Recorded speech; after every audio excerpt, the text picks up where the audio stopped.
감사합니다.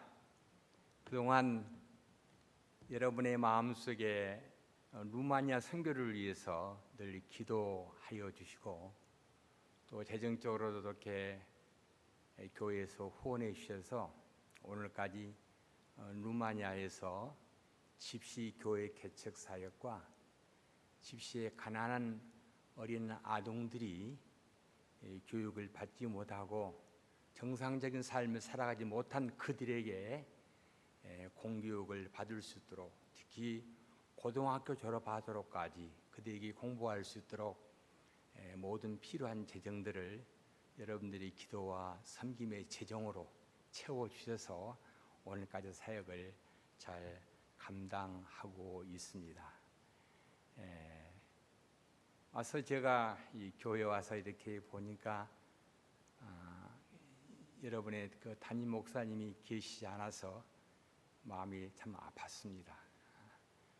그러나 제가 주일 예배에 참석 그렇게 하면서 느낀 그런 소감이, 아니 담임 목사님이 계시지 않는 교회 예배 시간에 정말 영적으로 익사이팅하며 그 분위기가 전혀 새로움을 느낄 수가 있었습니다. 이런 모든 것들은 이 몸뚱교회가 창립한 지가 한 40년이 넘었다고 하는데, 이 40년 넘는 그런 세월 동안에 눈물과 기도로 이 몸뚱 교회를 위해서 흘리신 우리 장로님들, 권사님들, 그분들의 그런 그 영적인 영향력의 힘이 어려운 위기의 때에 발휘하고 있지 않나, 그런 생각을 갖게 되었습니다.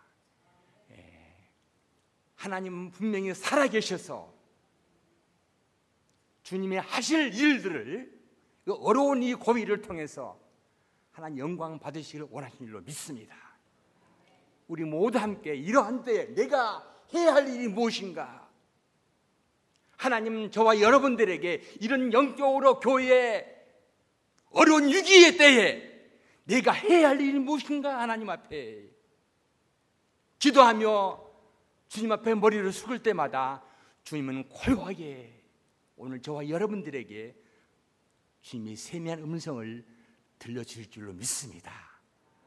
우리는 이 시간 그 음성을 기대하면서 여러분 루마니아 선교 보고를 할 때 활짝 열린 마음으로 여러분 받아주시고 함께 은혜를 나누고자 합니다.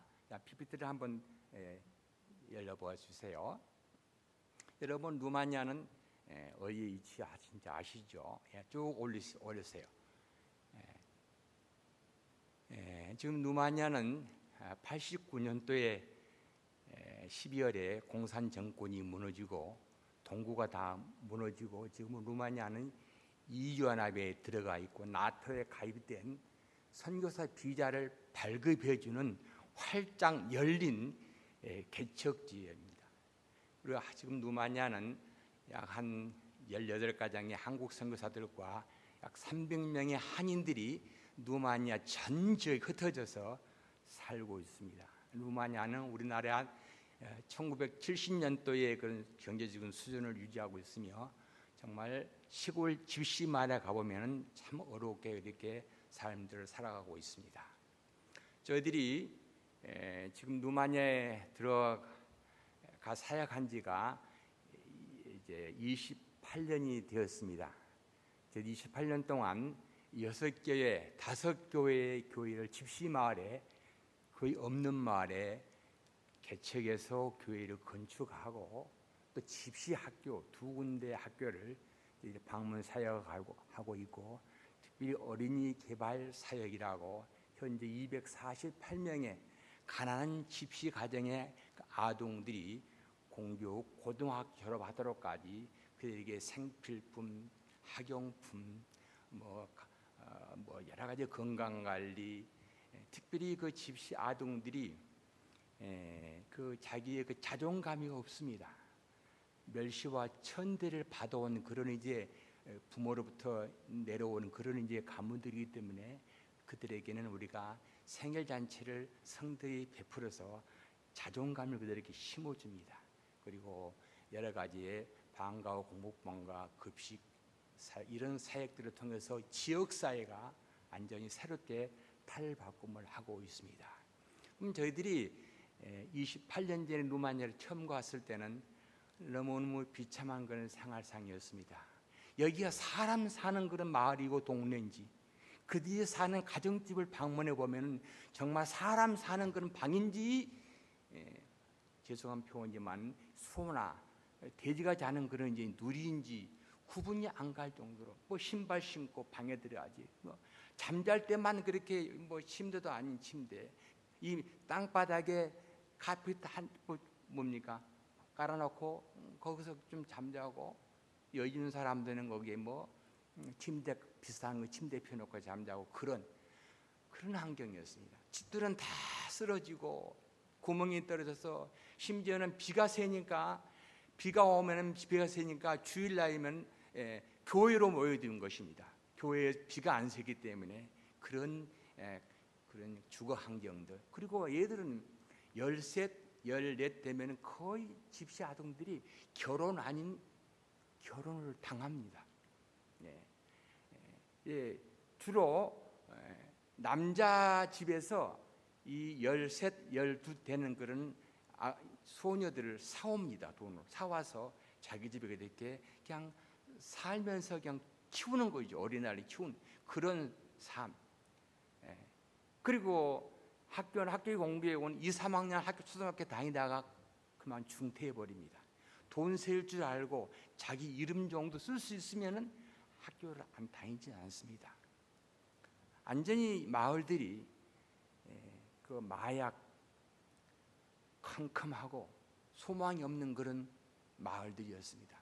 저희들이 하나님의 부름을 받고 그곳에 들어가서 예수가 그리스도예요, 하나님의 아들 예수 그리스도의 복음의 그 놀라운 능력을 전함을 말미암아 그 소망 없는 그런 마을들이 놀랍게 변화가 일어났습니다. 지금은 놀랍게 주거지도 집도 많이 변하고, 저희들이 사역하는 6개의 마을들은 거의 주거 환경이 바꿔졌습니다.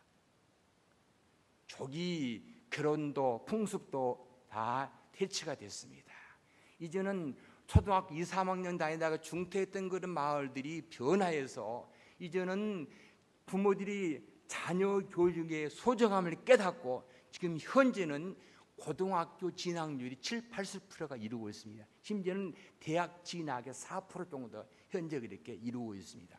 이렇게 놀랍게 지역사회가 변하고 있습니다. 마치 우리나라의 1960, 70년도에 새마을 운동으로 그 지역사회가 놀랍게 변화된 것처럼 복음이 들어가니까 그 집시 마을이라도 하나님의 능력의 복음의 능력으로 마을이 변하고 사람들의 그 성품이 변하고 그들이 세계관이 변해서 지금은 놀라울 정도로 그 지역사회가 변하고 있습니다.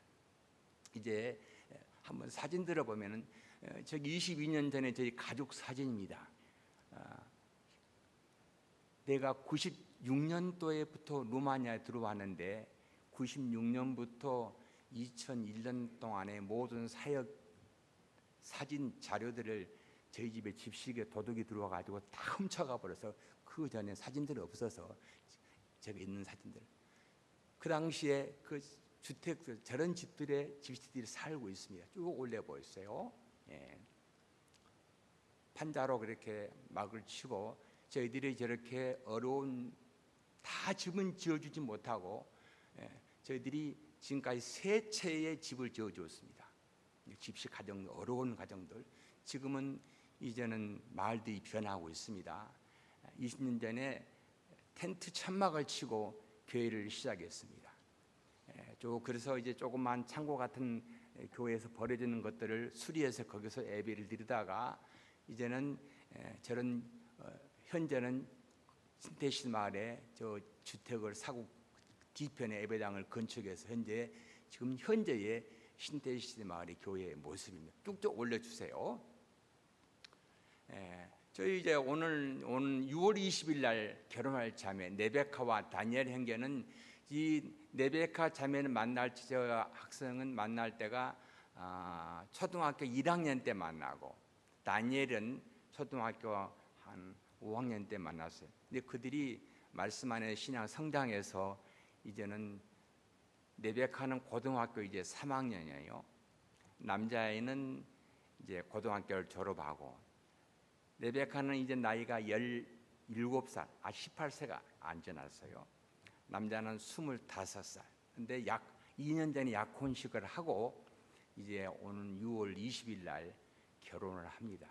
저희들이 개척에서 어렸을 때부터 양육하고 기른 이 커플이 결혼을 하게 됩니다. 또 저렇게 해서 저희들이 이제 집시 사역을 하면서 어린 학교 청소년들을 돕고 학용품을 제공하고 장학금을 전달하고 급식 사역을 하며 뭐 교회 사역이 똑같이 그렇게 지금까지 해 오고 있습니다.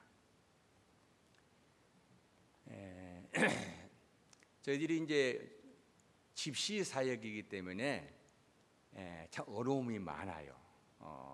그래도 매주 모여서 성경 말씀을 가리키고 찬송을 부르고 그들에게 영적인 교육을 통해서 중고등부가 세워지고 이런 대학을 들어가고 또 졸업한 애들이 대학원을 가고 결혼해서 서유럽으로 혹은 미국으로 결혼을 나오는 그런 우리 학생들이 있고, 지금은 놀랍게 이 마을들이 변하고 있습니다. 쭉 사진을 올려보세요. 저희들이 우크라이나 전쟁 난민들을 위해서 세 차례 가서 식품들을 제공하고 도와주었던 그런 사진들입니다. 쭉 한번 보세요. 저희들이 사역했던 그런 내용들입니다.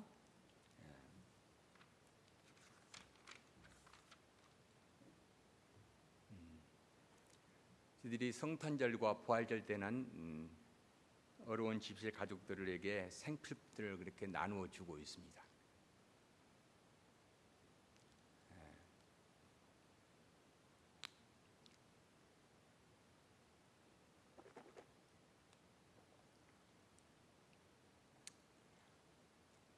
매 분기마다 어린 아이들의 집시 아이들의 뭐 생필품들을 살아갈 수 있는 필요한 것들을 지금까지 저희들이 제공해주고, 저희들이 기아재측 선교사들은 복음만 전한 것이 아니고 빵과 복음을 같이 동시에 그렇게 전하는 그런 사역을 하고 있습니다.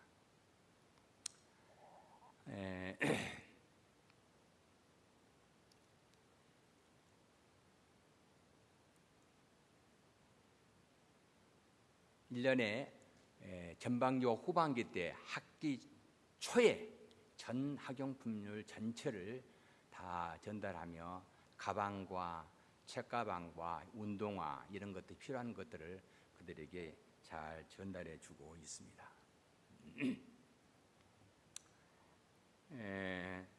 제가 오늘 이제 간략하게 선교 보고를 그렇게 말씀을 드리고, 오늘 본문 말씀을 통해서 함께 은혜를 나누고자 합니다. 교회의 선교, 신앙 성숙의 원동력. 한번 따라해 볼까요? 교회의 선교, 신앙 성숙의 원동력.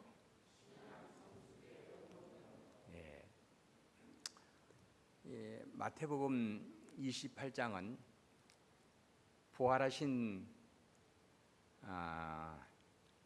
예수님께서 나타나셔서 하시는 말씀입니다. 막달라 마리아와 마리아가 예수님이 십자가에 못 박혀 죽으신 이후 안식 후 첫날 무덤을 찾아갔습니다. 그랬더니 주의 천사가 나타나서 놀라운 말씀을 하십니다. 예수님은 벌써 살아나셔서 너희보다 먼저 갈릴리로 가신다. 그래서 이 막달라 마리아가 천사의 말을 듣고 갈릴리로 찾아갔을 때 부활하신 예수님께서 말씀하십니다. 평안할지어다. 이런 사실이 주위의 유대 대제사장들과 장로들에게 소식이 전해지니까 대제사장과 장로들이 예수님의 무덤을 지키는 그런 군병들에게 돈을 많이 주면서 이렇게 말하라. 예수님의 제자들이 너희들이 밤중에 잠잘 동안에 예수님의 시체를 훔쳐갔다고 그렇게 말해라. 돈을 주면서. 이렇게 대제사장과 장로들이 이렇게 군병들에게 사기질을 하니까 이 군병들이 돈을 많이 받고 무덤에 감추어졌던 돌무에 감춰있던 예수님이 부활해서 갈릴리로 가셨는데 예수님이 부활했다는 그런 말은 하지 않냐고 밤중에 예수의 제자들이 와서 시신을 훔쳐갔다고 그렇게 말을 했던 것입니다. 그러나 이 막달라 마리아와 마리아는 이 사실을 사람들에게 전하기 시작했습니다. 예수님이 갈릴리에 가 계신다는 말씀 듣고 제자들이 그곳에 모였습니다. 제자들이 모인 그런 가운데 예수님께서 오늘 본문의 말씀 The Great Commission이라고 그러죠. 충지한 지상 명령을 선포하는 것입니다. 예수께서 나와 일러 가라사대 하늘과 땅의 모든 권세를 너에게 주었으니 너희는 가서 모든 민족으로 제자를 삼아 아버지와 아들과 성령의 이름으로 세례를 주고 내가 너에게 분부한 모든 것을 가르쳐 지키게 하라. 보라, 내가 세상 끝날까지 너희와 항상 함께 있으리라. 이런 말씀을 하셨어요. 이 말씀은 예수님의 12 제자들을 중심으로 제자들이 들었던 말씀이에요. 자, 그런 예수님께서 이 땅에 40일 동안 계시면서 많은 사람들에게 부활하신 예수님의 증거를 나타내 보여주시면서 하늘로 승천하시기 위해서 말씀을 하십니다. 그래서 하시는 말씀이 너희는 맨날이 못되어 성령으로 세례를 받을 거리라. 성령으로 세례를 받을 것이라. 그러니 예루살렘을 떠나지 말고 기다리라 이렇게 말씀을 하십니다. 그런데 지금 사도행전 1장에서는 모여든 수많은 사람, 불특정 다수의 수많은 사람들이 부활하는 예수님을 바라보며 승천하시 직전이니까 많은 사람들이 모여들었습니다. 그런데 이렇게 예수님께서 맨날이 못되어 성령을 선물로 받으리니 예루살렘을 떠나지 말고 기다리라. 이렇게 정말 심각한 영적으로 심각한 말씀을 선포했건만 예수님을 따르는 추종자들은 유대 나라가 언제 해방이 될 것입니까? 그 때와 시기가 언제입니까? 전혀 예수님이 하시는 말씀과 그 무리들의 모이던 사람들이 질문의 그 핀트가 맞지 않아요. 여러분 이번 월요일날 7일날 대기 일식을 보았죠. 태양과 달과 지구가 일직선이 되었을 때 우리는 약 4분 동안에 달이 지구를 삼키는 그런 광경. 저도 그걸 봤는데 한 옆집에는 나이 드신 그런 할아버지 할머니인데 한 네 분들이 그러니까 네 커플이 모여가지고 바깥에 나와서 마시고 놀면서 그 순간에 막 소리 질리면서 고함을 지르더는 거예요. 미국 대략 3,200만 명이 그 광경을 보았다 그런 거예요. 특히 500만 명은 그 광경을 보기 위해서 차를 몇 시간 타고 그래서 미국이 이번에 대기일식을 통하여 약 60억 달러의 소득 상실이 일어났답니다. 왜? 일직선이 돼요. 저는 그걸 보면서 영적으로 역시 마찬가지구나. 하나님과 오늘 우리 믿는 성도들이 영적으로 주파수가 일직선이 맞춰질 때 놀라운 역사가 일어난다는 사실을 저는 그 일식을 통해서 제가 한번 영적으로 느껴보았어요. 이렇게 예수님이 이 승천을 앞두며 중대한 말씀을 하시고 계실까만 모여드는 군중들은 유대 나라가 해방할 때가 어느 때입니까? 이런 엉뚱한 질문을 하는 거예요. 이때 예수님 하시는 말씀이 때와 시기는 아버지의 고난이 있으니 너희들이 알 바가 아니다. 그리고 하시는 말씀입니다. 오직 성령이 너희에게 임하면 너희가 권능을 받고 예루살렘과 온 유대와 사마리아 땅까지 이르러 내 증인이 되리라 하시니라. 아멘. 지금 이 순간까지는 이 땅에 교회가 태동되지 않았습니다. 이제는 이 땅에 예수님 때에 이제는 교회가 세워지지 않았어요. 예수님이 교회가 세워지기 이전에 사도행전 1장에서 오직 성령이 너에게 임하면 권능을 받고 권능을 받으라고 말씀하고 있습니다. 제가 사역을 이렇게 하다 보니까요, 젊었을 때는 그냥 설교 잘했습니다. 유명한 분들의 목사님들의 설교집도 보고 좋은 책도 참조해서 설교를 준비를 잘해서 원고에 가지고 올라가서 그들 읽는 거예요. 설교는 본인도 감동이 없고 듣는 청중들도 은혜를 못 받는 거예요. 그냥 설교하는 것입니다. 그런 나이가 들고 사역을 하다 보니까 이야, 이 설교, 목회 사역이라는 것은 이렇게 하는 것이 아니구나. 성령의 권능을 체험하기 전에는 어떤 사역에도 열매를 맺지 못한다는 사실을 깨닫게 됐습니다. 그 순간부터는 나의 즐겨보았던 그런 책들이라든가 다른 자료들보다도 하나님 앞에 무릎을 꿇으며 하나님이여 나에게 은혜를 허락하여 주시옵소서, 성령의 권능을 허락하여 주시옵소서, 내가 이 은혜로 이 능력으로 말씀을 선포할 수 있는 힘을 허락하여 주시옵소서, 이런 간절한 기도가 가슴속에서 솟쳐 올라오는 것입니다. 그래서 우리 예수님께서 하시는 말씀이 많겠지만 마지막 하루로 승천하시면서 얼마나 하실 말씀이 많겠습니까?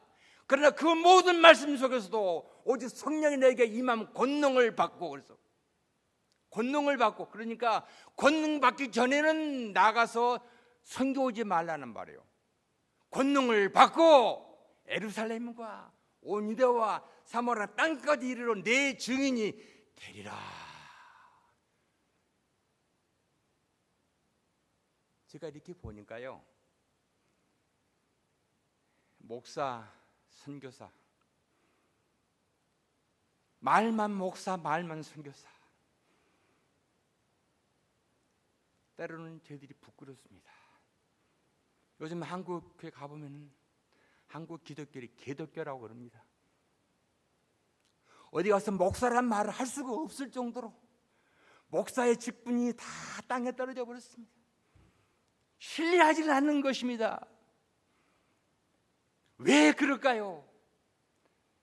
그들의 삶 생활 속에 하나님의 권능을 같이 체험하지 못했기 때문에 목사의 직분을 하나의 비즈니스입니다. 생계의 수단으로 살아가기 위해서 그렇게 일을 하다 보니 어찌 하나님의 교회에 말씀이 분명하며 어찌 그런 분들이 성령의 능력으로 말씀을 설교를 할 수 있겠습니까? 선교사 역시 마찬가지인 것입니다. 선교에서 많은 세월을 보내고 있지만은 그들의 인격과 그들의 삶의 모습을 바라보면 그들의 삶 생활 속에 정말 성령의 권능과 능력으로 사역하는가? 자신이 부끄러울 때가 힘이나 많았습니다. 자, 그러면 왜 이런 결과가 나타날까요? 여러분이 잘 아는 말씀입니다. 갈라디아 2장 20절 말씀. 이 말씀은 사도 바울이 베드로를 책망하는 걸 말씀 가운데서 하시는 말씀의 내용입니다. 내가 그리스도와 함께 십자가에 못 박혔나니 그런 적이 저는 내가 산 것이 아니요 오직 내 안에 그리스도께서 사신 것이라. 이제 내가 육체 가운데 사는 것은 나를 사랑하사 나를 위하여 자기 자신을 버리신 하나님의 아들을 믿는 믿음 안에서 사신 것이라. 아멘. 오늘 우리는 부활주일을 맞이했습니다. 지나게 보냈습니다. 여러분, 진정한 부활 신앙을 어떤 분들은 누릴 수 있을까요? 철저하게 예수님과 함께 십자가 아래서 철저히 자아가 죽은 사람, 내가 죽은 사람만이 진정한 부활주의를 부활인으로 부활의 신앙을 소유할 줄로 믿습니다. 우리가 철저히 예수 그리스도 안에서 죽어야 합니다. 목사나 선교사나 장로나 집사나 권사나 모든 성도들 한 분 한 분들이 그리스도 예수 안에 철저하게 자기가 죽어질 때만이 성령님은 우리를 역사하실 줄로 믿습니다.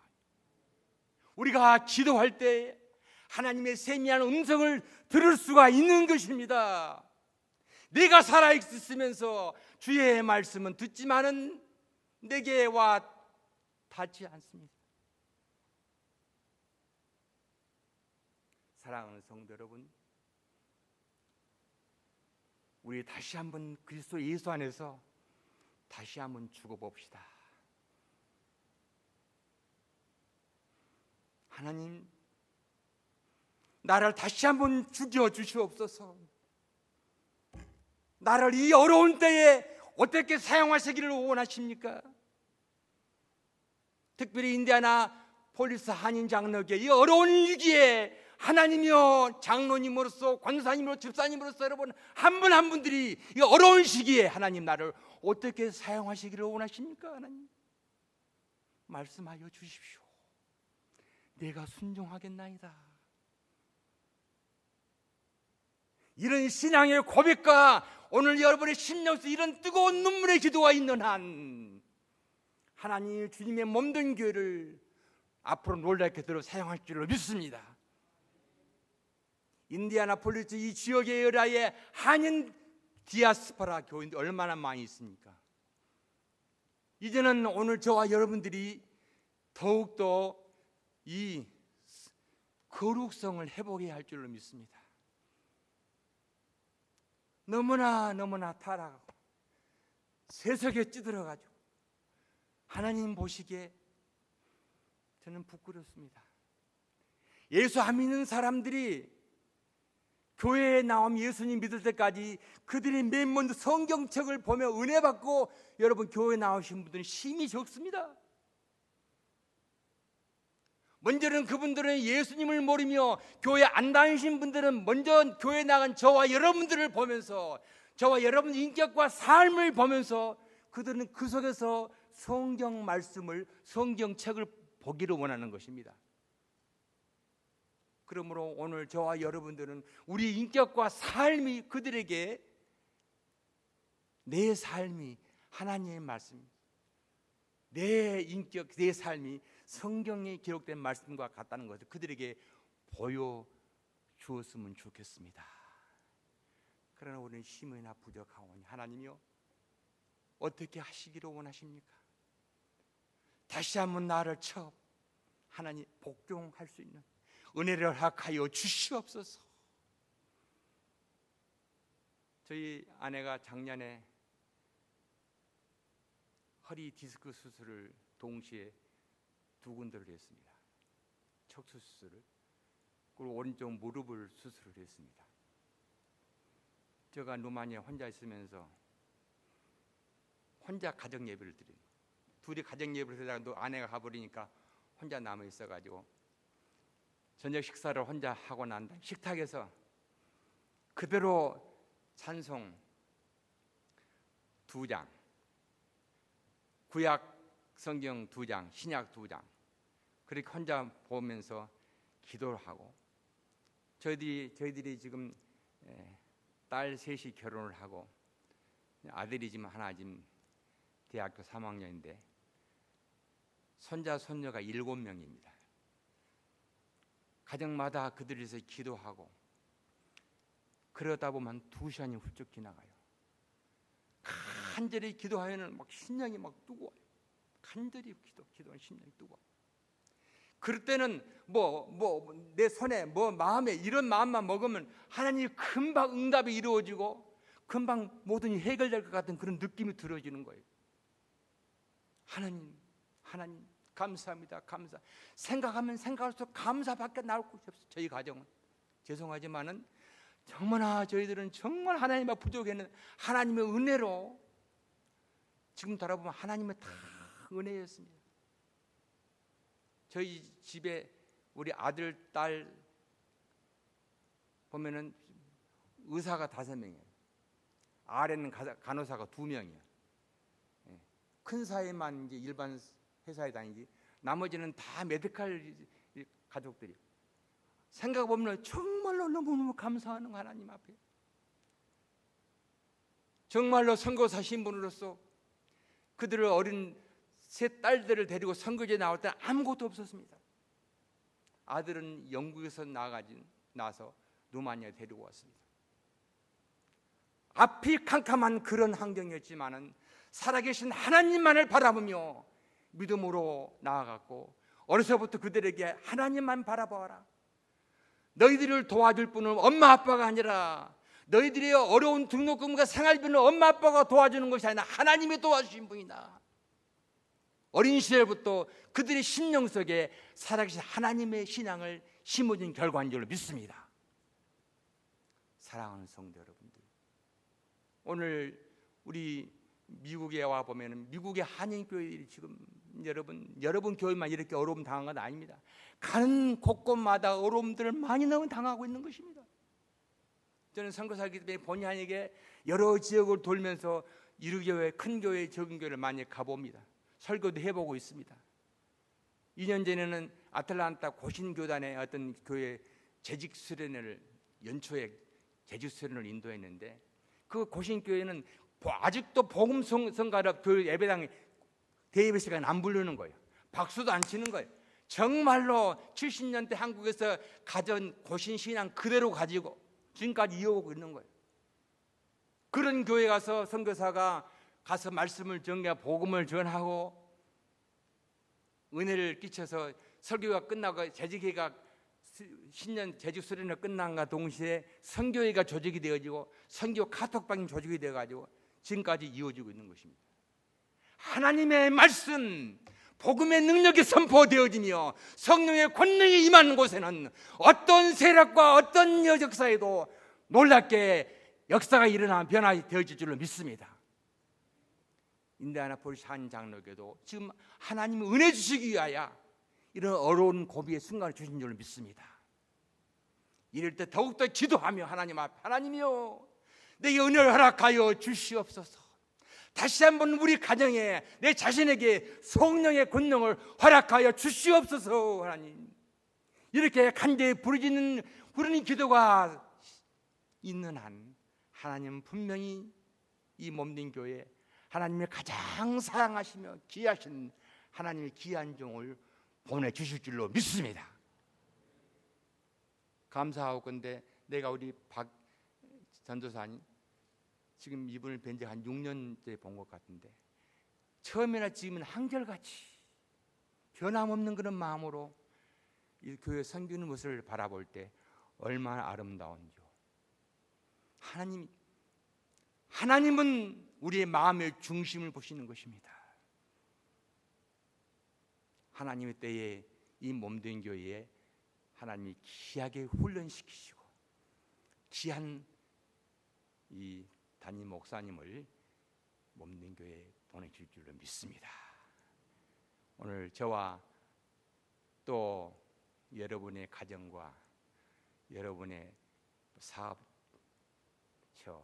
이런 모든 것 생활하는 그런 모든 것들이 하나님 은혜 안에서 금년 한 해 동안에 더 큰 은혜와 축복을 받기를 소원합니다. 각자가 오늘 저와 여러분은 준비할 하나님의 때와 시기가 있는 것입니다. 오늘 우리 이 장로님 앞에 계신 연로하신 장로님 90을 바라보신 장로님이신데 예나 지금이나 변화가 없으세요. 내가 7년 전에 8년 전에 뵐 때 지금 모습 그대로 오늘 이런 아름다운 영적인 모습이 이어질 수 있었던 것은 30대 40대 때 열심히 믿음으로 사시고 열심히 생활한 결과 오늘 이런 노인의 때에 영광의 멸관을 받아 쓰신 줄 믿습니다. 그럼 오늘 저와 여러분도 오늘 지금 내 때에 내가 지금 준비할 일들이 무엇인가, 감당할 일들이 무엇인가를 기도하면서 하나님이여 나에게 은혜를 허락하여 주시고 지혜를 허락하여 주시옵소서. 이런 간절한 기도가 우리 가슴속 깊숙한 곳에서 넘쳐나기를 바랍니다. 우리 한번 이 시간에 한 2, 3분 정도 하나님 앞에 고요히 눈을 감으시 하나님, 이 시간 내 자신을 위해서 또 우리의 가정을 위해서 몸든 교회를 위해서 내가 준비하며 해야 할 일이 무엇입니까? 하나님 말씀하여 주십시오. 기도는 내가 큰 소리로 애친 것만 기도가 아니라 기도는 고요히 눈을 감고 주님의 음성을 듣기를 소원하는 것입니다. 하나님여 나에게 말씀하여 주시옵소서. 주님의 뜻이라면 순종하겠나이다. 예수님은 하나님의 뜻에 순종하기 위하여 십자가를 지셨습니다. 그리고 3일 만에 부활하셨습니다. 이런 부활의 신앙의 능력을 오늘 우리에게 허락하여 주시옵소서. 우리 한번 간절히 기도하겠습니다.